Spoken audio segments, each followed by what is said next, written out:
One day you were talking every single day. Texts, calls, inside jokes, long conversations that stretched past midnight. And then nothing. Completely nothing. No fight. No clear ending. Just silence where a whole person used to be. And the worst part is not the silence itself. The worst part is that you are still here, still thinking about them, still trying to figure out what happened, still replaying every single conversation looking for the moment it all started to fall apart. Because when two people suddenly stop talking, it never feels random to the one left wondering. It feels like a mystery you were never given permission to solve. You wake up in the morning and for about 3 seconds everything feels normal. And then it hits you, that familiar hollow feeling right in the center of your chest. You reach for your phone almost automatically. You check the messages. You check if they have been online. You check if they watched your story. And when there is nothing there, you put the phone down and you stare at the ceiling and you think, what did I do wrong? That question follows you everywhere. You are in the middle of a conversation with someone else and suddenly your mind drifts back to them. You are trying to focus at work and you find yourself scrolling back through old messages just to feel something. Just to remember that it was real. Because when someone disappears from your life without a real explanation, your brain does something very specific. It goes into search mode, cannot accept the open ending, keeps looking for answers because psychologically, an unresolved connection feels like an open wound. And your mind will keep going back to it trying to close it. And you have probably tried everything in your head already. You have replayed every conversation. You have analyzed every text you sent. You have thought about that one moment, that one thing you said, wondering if that was it. Was that the moment? Did I push too hard? Did I not say enough? Did I come on too strong or did I pull back too much? The questions are endless and they are exhausting. Because you are not just missing a person. You are missing the version of yourself that existed when they were around. And here is what makes this specific kind of silence so painful. It is not like a breakup where someone sits you down and says this is over. There is no closure. There is no explanation. There is just the absence. And absence, in many ways, is harder to process than rejection. Because rejection has a shape. You can hold it. You can understand it. But absence is formless. It is just empty space where something real used to be. And your heart does not know what to do with empty space. You might have even told yourself you are over it. You had a few good days. You kept yourself busy. You told your friend you are fine. And then one small thing happened. A song. A smell. A place you used to talk about going together. And suddenly you are right back at the beginning, feeling everything just as sharp as the first day the silence started. I want you to know something before we go any further. What you are feeling right now is not weakness. It is not neediness. It is not you being too sensitive. It is a completely human response to a very specific kind of emotional loss. And today I want to help you understand exactly what is happening and why I want to tell you something that a lot of people in this space will not tell you. The sudden silence between two people is not random. It is not a coincidence. And it is almost never truly about nothing. There is always something happening underneath the surface. A psychological process that most people are completely unaware of. And once you understand what that process actually is, the confusion starts to lift. Not immediately, but it starts. I have spent over 12 years studying relationship psychology, attachment patterns, and the way human beings connect and disconnect from each other. And I want to be honest with you.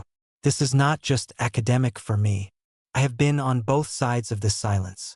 I have been the person sitting with my phone wondering why someone I cared about had gone completely quiet.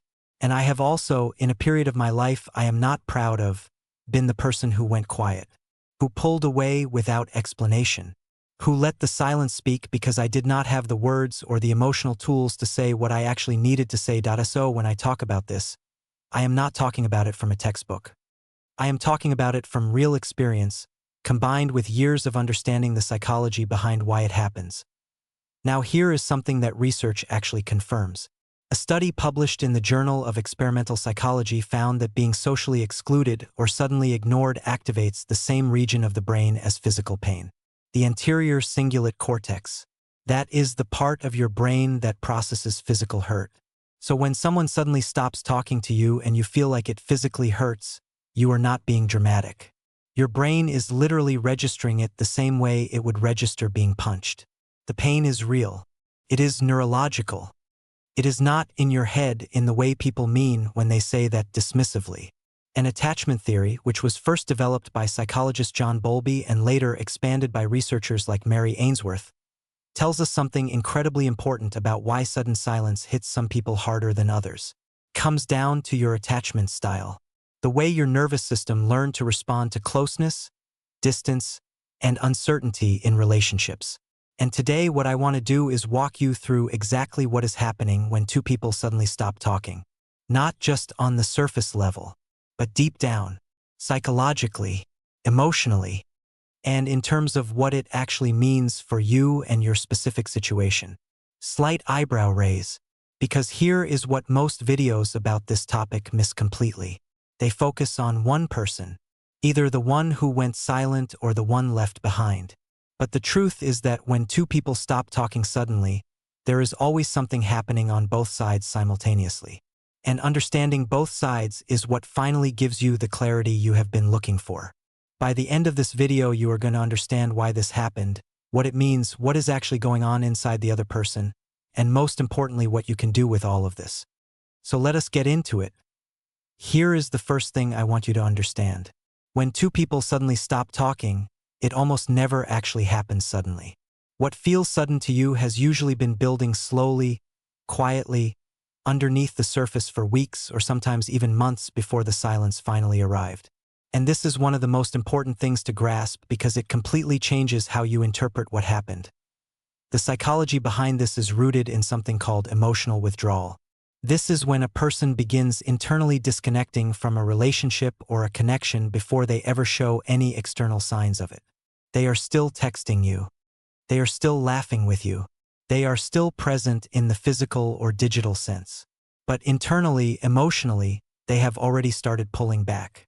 They have started building a quiet wall brick by brick while the conversation on the surface continues as normal. Now, why does this happen? It happens because most people do not have the emotional vocabulary or the courage to say out loud what they are feeling inside. They do not know how to say, "I am feeling overwhelmed," or "something shifted for me, and I do not fully understand it yet," or "I am starting to feel like this connection is moving in a direction that scares me." So instead of saying any of that, they say nothing. And the gap between what they feel internally and what they express externally gets wider and wider until one day the external finally catches up with the internal. And that is the day the silence arrives. And to you it feels like it came out of nowhere. But to them it has been coming for a while. Let me give you a real-life example of how this actually looks. Imagine two people who have been talking every day for 3 months. The conversations are deep, warm, consistent. And then around week 10, one of them starts feeling something they cannot quite name. Maybe a fear of getting too close. Maybe a sense that expectations are building. Maybe an old emotional wound getting triggered by how real this connection is starting to feel. They do not say anything about it. They keep responding to messages, but the responses get slightly shorter, slightly slower. The energy shifts just a degree or two. And the other person feels it but cannot quite put their finger on it. They might even ask, "Is everything okay?" and get told, "Yes, of course, just busy." And then 3 weeks later the silence arrives fully. And the person left behind is devastated and confused because from where they were standing, everything seemed fine just last week. What this means for you is this. The silence is not a verdict on your worth. It is not proof that you did something catastrophically wrong in one moment. It is the visible end point of an invisible internal process that the other person was going through, often without fully understanding it themselves. And that distinction matters enormously for how you carry this experience going forward.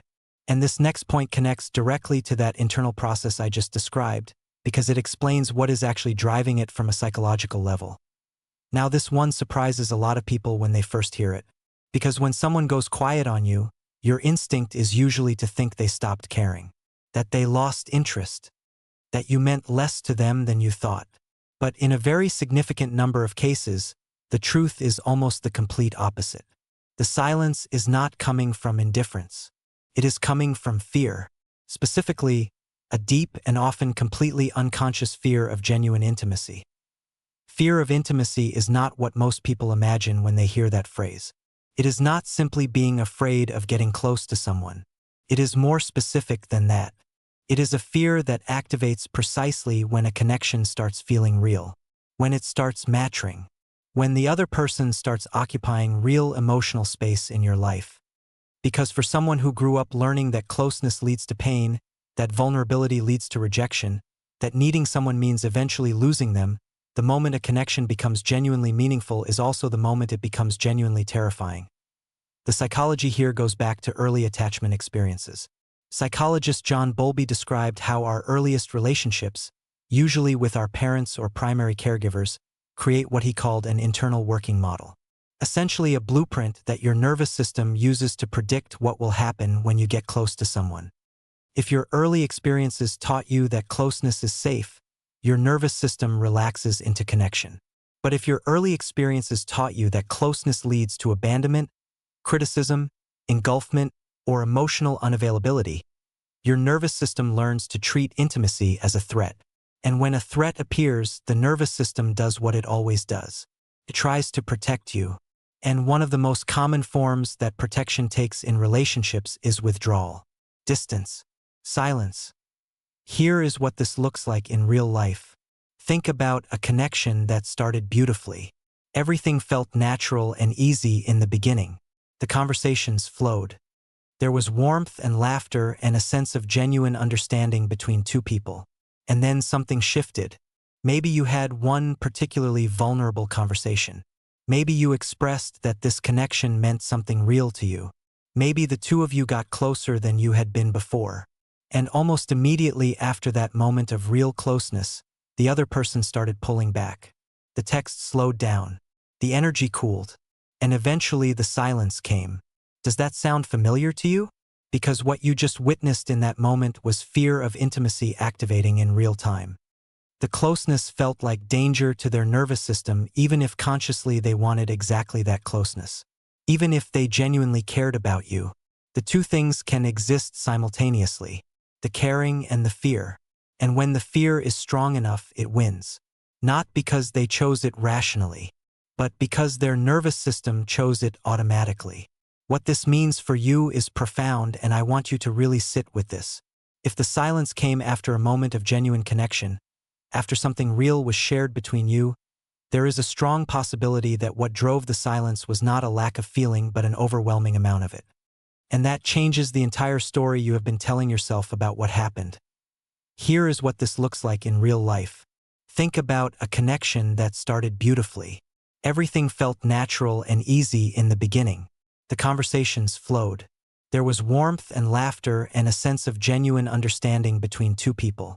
And then something shifted. Maybe you had one particularly vulnerable conversation. Maybe you expressed that this connection meant something real to you. Maybe the two of you got closer than you had been before. And almost immediately after that moment of real closeness, the other person started pulling back. The text slowed down. The energy cooled. And eventually the silence came. Does that sound familiar to you? Because what you just witnessed in that moment was fear of intimacy activating in real time. The closeness felt like danger to their nervous system even if consciously they wanted exactly that closeness. Even if they genuinely cared about you. The two things can exist simultaneously. The caring and the fear. And when the fear is strong enough, it wins. Not because they chose it rationally, but because their nervous system chose it automatically. What this means for you is profound, and I want you to really sit with this.